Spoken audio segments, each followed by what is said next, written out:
Hi friends, कसे आहात सगळे. मी आहे जयश्री आणि महा एक्झाम्स यूट्यूब चॅनलवर तुमचं पुन्हा एकदा खूप खूप मनापासून स्वागत.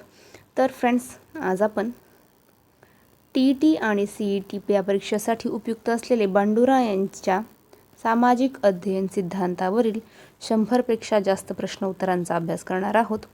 त्याआधी जर चॅनलवर नवीन असाल आणि चॅनलला सबस्क्राईब केलं नसेल तर महा एक्झाम्सचे यूट्यूब चॅनलला नक्की सबस्क्राईब करा. चला आता मग वळूयात आपल्या आजच्या पहिल्या प्रश्नाकडे. तर प्रश्न आहे, बांडुरा यांचे पूर्ण नाव काय? तर अल्बर्ट बांडुरा. बांडुरा कोणत्या देशाचे मानसशास्त्रज्ञ होते? तर बांडुरा हे कॅनेडियन किंवा अमेरिकन या देशाचे मानसशास्त्रज्ञ होते. पुढचा प्रश्न पाहूया. बांडुरा यांचा जन्म व मृत्यू कधी झाला? तर जन्म 4 डिसेंबर 1925 रोजी आणि मृत्यू 26 जुलै 2021 रोजी. पुढचा प्रश्न, बांडुरा यांच्या सिद्धांताचे नाव काय? तर सामाजिक अध्ययन सिद्धांत आणि किंवा निरीक्षणात्मक अध्ययन. पुढचा प्रश्न पाहूया. बांडुरा यांनी नंतर सिद्धांताचे नाव बदलून काय ठेवले? तर सामाजिक संज्ञानात्मक सिद्धांत असे त्यांनी सिद्धांताचे नाव बदलून ठेवले. बांडुरा यांच्या मते शिक्षण म्हणजे काय? तर त्यांच्या मते इतरांचे वर्तन त्यांचे परिणाम पाहून अनुकरण करून शिक्षण होते. थेट अनुभव गरजेचा नाही, असे मत बांडुरा यांचे होते. पुढचा प्रश्न पाहूया. बांडुरा यांचा सिद्धांत कोणत्या दोन वादांचा पूल आहे? तर पहिला आहे वर्तनवाद आणि दुसरा आहे संज्ञानवाद. या दोन वादांचा पूल आहे. पुढचा प्रश्न, स्किनर थेट पुनर्बलन तर बांडुरा अप्रत्यक्ष पुनर्बलन. दुसऱ्याला बक्षीस मिळालेले पाहून शिकणे. पुढचा प्रश्न पाहूया. बांडुरा यांच्या मते माणूस फक्त पुनर्बलनाचा गुलाम आहे का? तर नाही. माणूस विचार करतो, अंदाज बांधतो, स्वतःचे नियम बनवतो. पुढचा प्रश्न, बांडुरा यांनी परस्पर निर्धारणवाद काय सांगितला? तर वर्तन, व्यक्ती, वातावरण हे तिघे एकमेकांवर परिणाम करतात. P, B आणि E.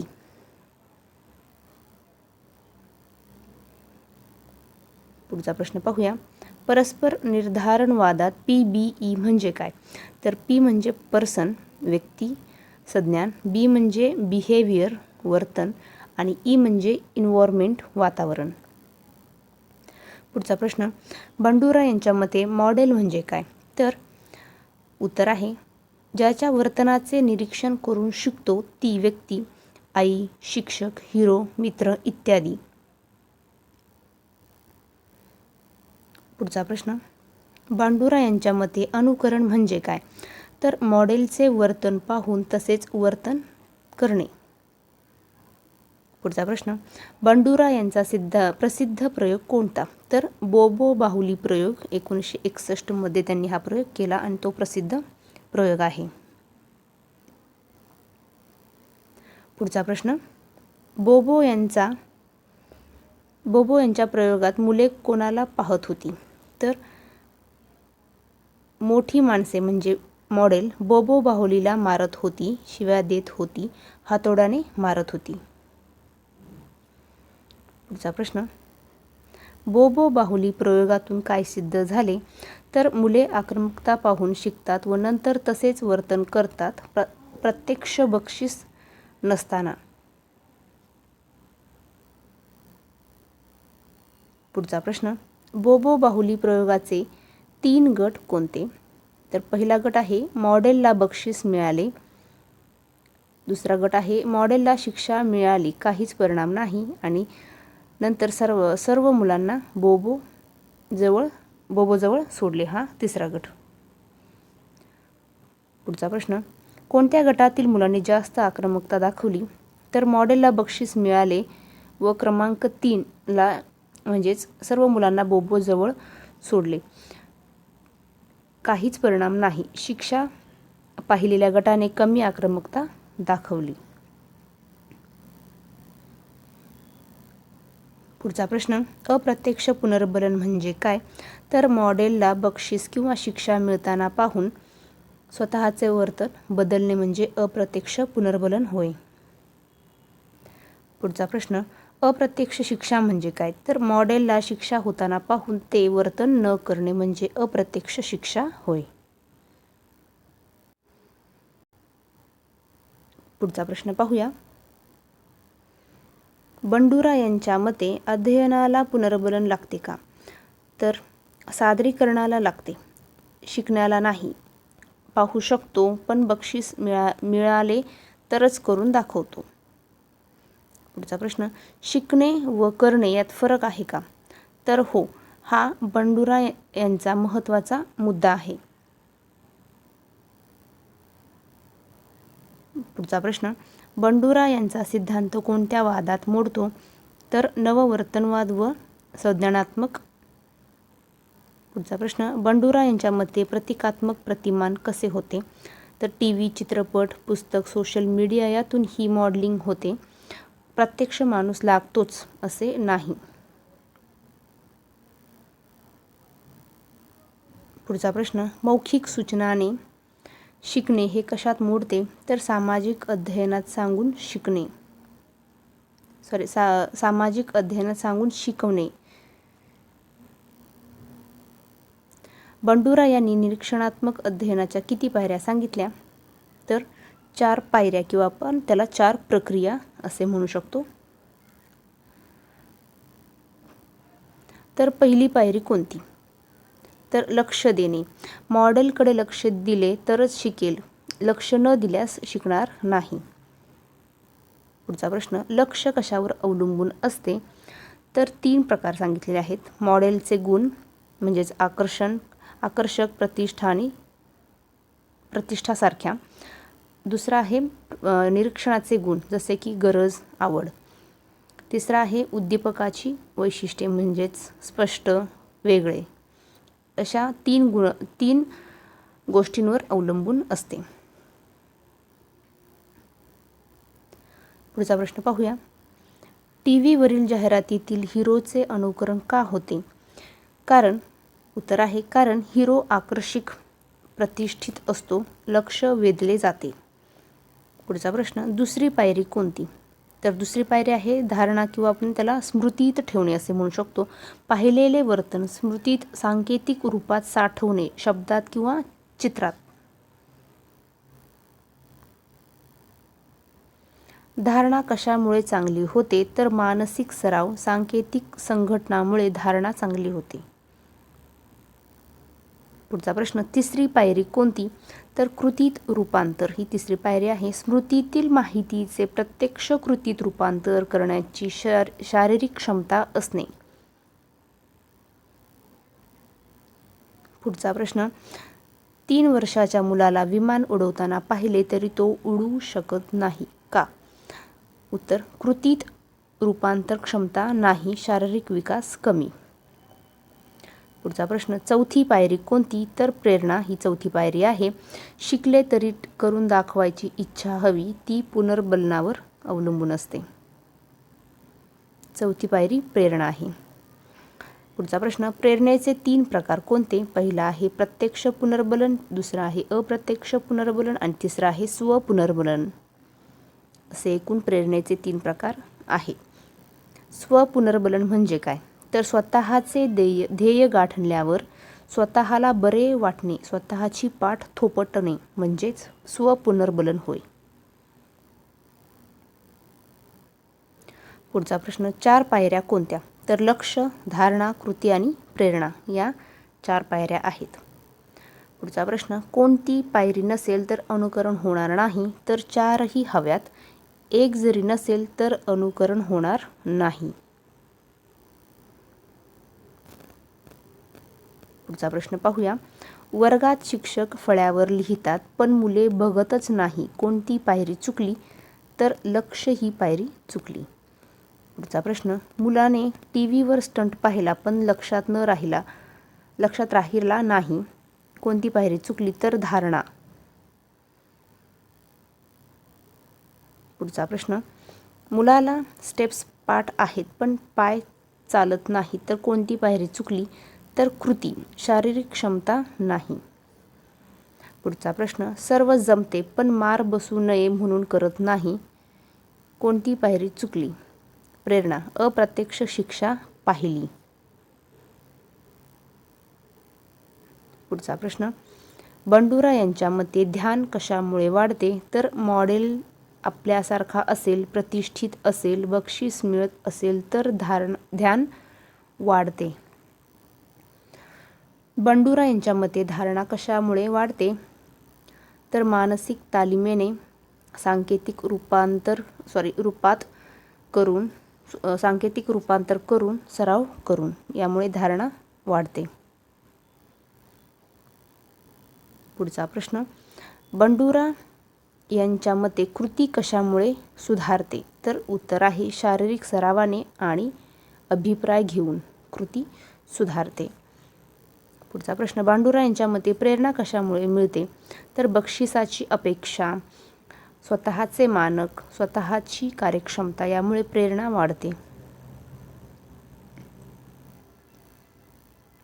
पुढचा प्रश्न, ARMMचा उपयोग काय?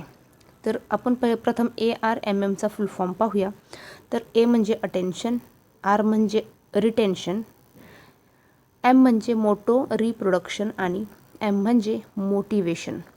वर्गात अनुकरण शिकवताना 4 पायऱ्या तपासणे. तर या 4 पायऱ्या आहेत. पुढचा प्रश्न, शिक्षकाने नवीन कृती शिकवताना प्रथम काय करावे? तर लक्ष वेधून घ्यावे. उदाहरणार्थ माझ्याकडे बघा. तर प्रथम लक्ष वेधून घ्यावे. पुढचा प्रश्न, शिक्षकांनी कृतीचे तुकडे करून दाखवावे हे कोणत्या पायरीसाठी उपयुक्त आहे?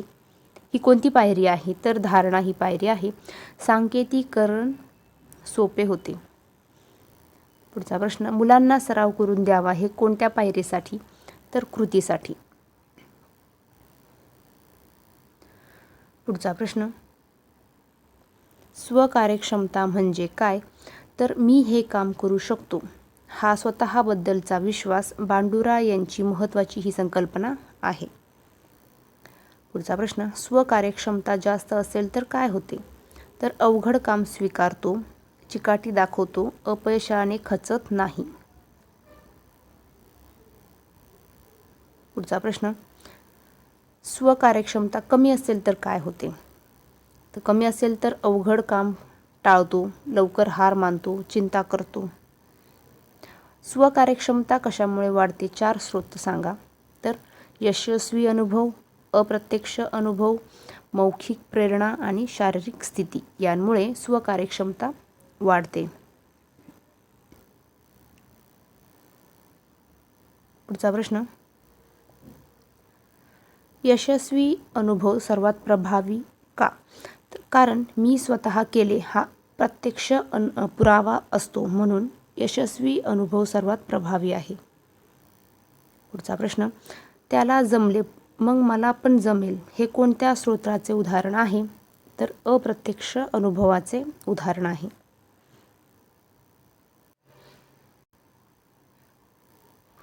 पुढचा प्रश्न पाहूया. तू करू शकतोस असे शिक्षकाने सांगणे हे कोणता स्रोत आहे? तर मौखिक प्रेरणा आहे. पुढचा प्रश्न, परीक्षेआधी भीतीने हात थरथरतो त्यामुळे मला जमणार नाही असे वाटते हे कोणते स्रोत आहे? तर शारीरिक स्थिती, तणाव व स्वकार्यक्षमता कमी करतो. पुढचा प्रश्न, स्वनियमन म्हणजे काय? उत्तर आहे स्वतःचे वर्तन स्वतःच पाहणे, ठरवणे, बक्षीस किंवा शिक्षा देणे म्हणजे स्वनियमन होय. पुढचा प्रश्न, स्वनियमांच्या 3 पायऱ्या कोणत्या? तर प्रथम आहे स्वनिरीक्षण, दुसरा आहे स्वमूल्यमापन आणि तिसरा आहे स्वप्रतिसाद. पुढचा प्रश्न, दररोज किती तास अभ्यास केला नोंद ठेवणे हे काय आहे? तर स्वनिरीक्षण आहे. माझे ध्येय 5 तास होते, मी फक्त 3 तास केले असे ठरवणे हे काय आहे? तर हे स्वमूल्यमापन आहे. पुढचा प्रश्न, ध्येय पूर्ण नाही झाले म्हणून आज टीव्ही नाही, हे काय आहे? तर स्वप्रतिसाद किंवा स्वशिक्षा आहे.